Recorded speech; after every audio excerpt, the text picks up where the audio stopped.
Welcome back, everybody. This is Religion, Part 4, Judaism, Origins. The origins of Western religion was in animistic beliefs beginning in the Egyptian and Mesopotamian valleys. Roughly around 1900 BC, near the Euphrates River, there was a man named Abraham who migrated to Haran. Before eventually entering Egypt, he had to roam from place to place in search of food. Abraham had a wife named Sarah back in Haran.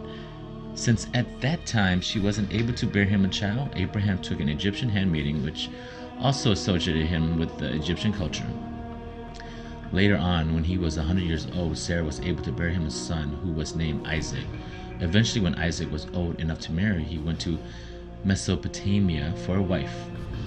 There, Egyptians' influences increased, and there were much famine across the land of Canaan, which today encompasses Israel. So in turn, all of Abraham's descendants migrated into Egypt, although was not really welcomed. When Ramesses II became pharaoh, he enslaved the Jews for his gigantic building program. Also, Joseph became one of the officials in the Egyptian government, which was one of Abraham's descendants who was sold by his own brothers into slavery for Egyptians. Due to an increasing numbers of Jews, Pharaoh became afraid and commanded every baby to be killed. Also, during this period of slavery, Moses was born. The enslavement of the Jews meant that the Egyptians' God had more power than the Jews and their deity. The reason how Moses was kept from being slain, simply for being a Jew, his mother hid him along the river where the queen bathed. When the queen noticed baby Moses, she was so taken with him that she decided to keep him and had his own mother care for him. The queen figures that if this baby was able to survive where other babies were slaughtered, even from birth, then this baby must have superior manna. Manna, what is manna? Manna is the belief in pervasive, supernatural or magical powers. When Moses became an adult, he stumbled upon an Egyptian beating on a Hebrew. He was so furious, he ended up killing the Egyptian. Shortly after that incident, he fled eastward beyond the Red Sea. He ended up in the land of Midian, where he became friends with the Midianite priests. He adapted himself to the Midianite way of life and married one of the daughters of Jethro. At the base of the mountain Sinai, Moses was fascinated with the thundering voice of this mountain god.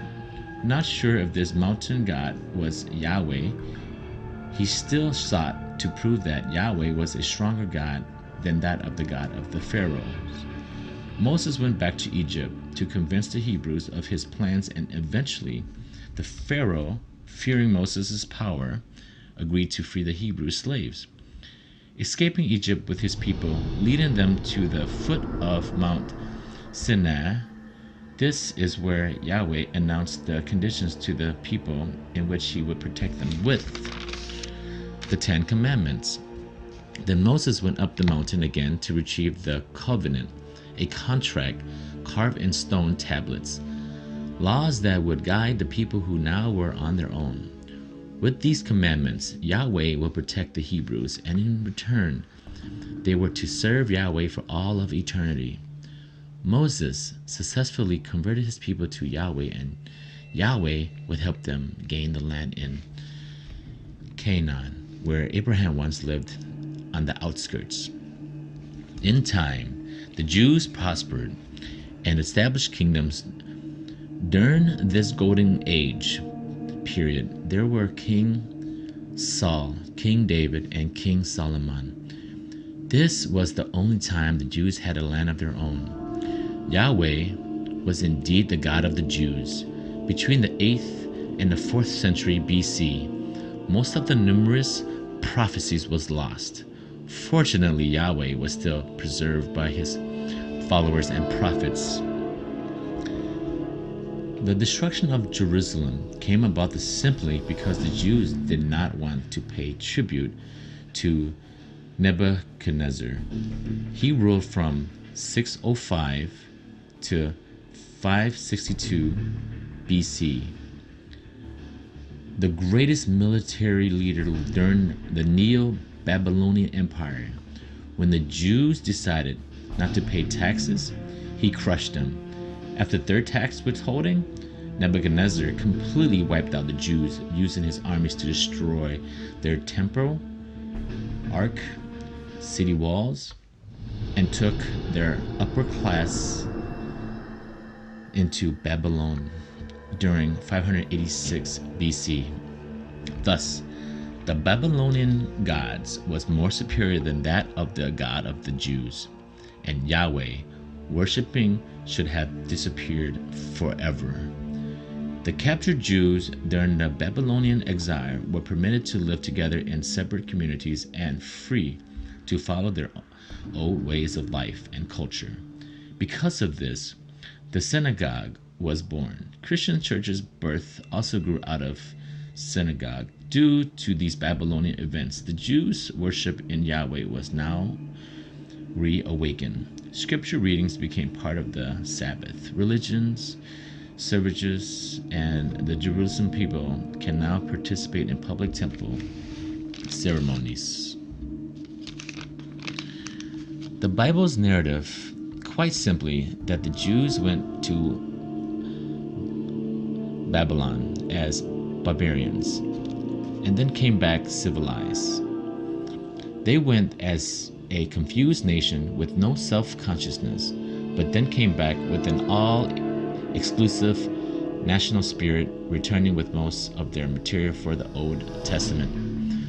So most likely, the story of creation, the flood, story of Moses, and much of Samson were more than likely incorporated from Babylonian sources.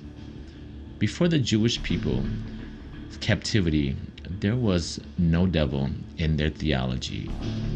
Until the coming of Alexander the Great, for 2 centuries, they were ruled by the Zoroastrian king. And since the Zoroastrian religion at that time had an adversary, a chief among evil spirits, the theology of Judaism now had a devil they call Satan, which means adversary. We're gonna end it here. Thanks for tuning in. Catch you in the next one. Hooded Dragons out.